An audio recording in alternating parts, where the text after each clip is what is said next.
Let's talk about how Russian propaganda reacts to the Ukraine's largest operation on Russian territory, striking 5 military airfields.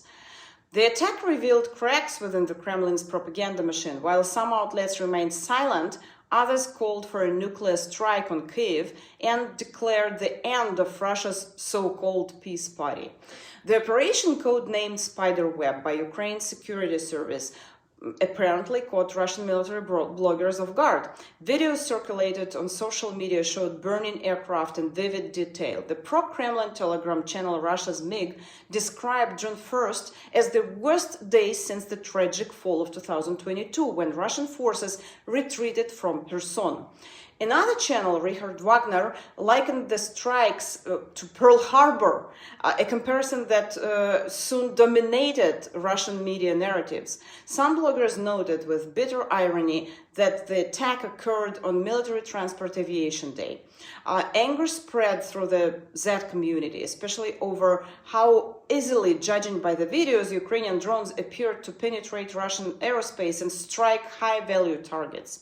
The Operation Z channel called it a black day for the long-range aviation of the Russian Air Force. Zergulio, a prominent pro-Kremlin Telegram admin, confessed he didn't even know how to comment on the scale of the disaster. Military correspondent, Russian propagandist Alexander Kots of Komsomolskaya Pravda remarked that such an attack was only a matter of time. He urged the government to drop its posture as the world's, quote, last noble knight and strike back hard. We are back to discussing the basics: strategic site protection, aircraft shelters, blast domes, Kots wrote.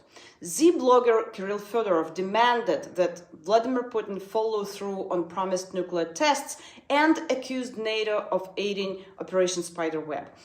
His call was echoed by Solovyov Live host Armen Gasparyan, who cited the president's decree of nuclear deterrence.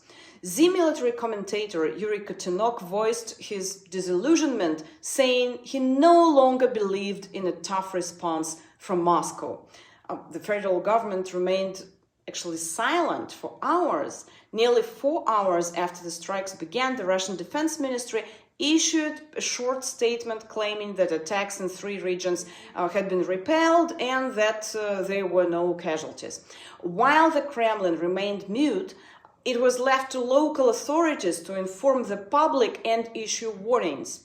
Federal television largely ignored the attacks. Channel 1, Russia 1, and NTV instead focused on Ukraine's counteroffensive and the collapse of a bridge in the Bryansk region. The first TV mention on the strikes came at 6:30 p.m. Moscow time on Channel 1, when an anchor briefly quoted the Defense Ministry statement and moved on. Earlier broadcasts made no reference to the events. Even before the airfield attacks, Russian state media had been amplifying claims that Kyiv was unwilling to negotiate peace. On the night of June 1st, a separate tragedy unfolded in the Bryansk region, where people died in a train accident caused by a bridge collapse. Authorities quickly blamed Ukraine, but the investigative committee later removed the report, suggesting an explosion may have caused the disaster. Armen Sheinin, host of Channel 1's flagship propaganda show Vremya Pokazhet, claimed on Telegram channel that Ukraine had deliberately timed the airfield strikes to sabotage upcoming talks in Istanbul. Now, Kremlin loyalists are openly demanding a harsh and decisive response.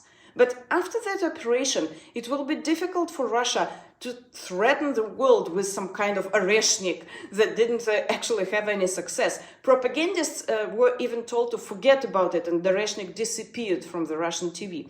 Ukraine showed the effectiveness of its non-nuclear strategic arms.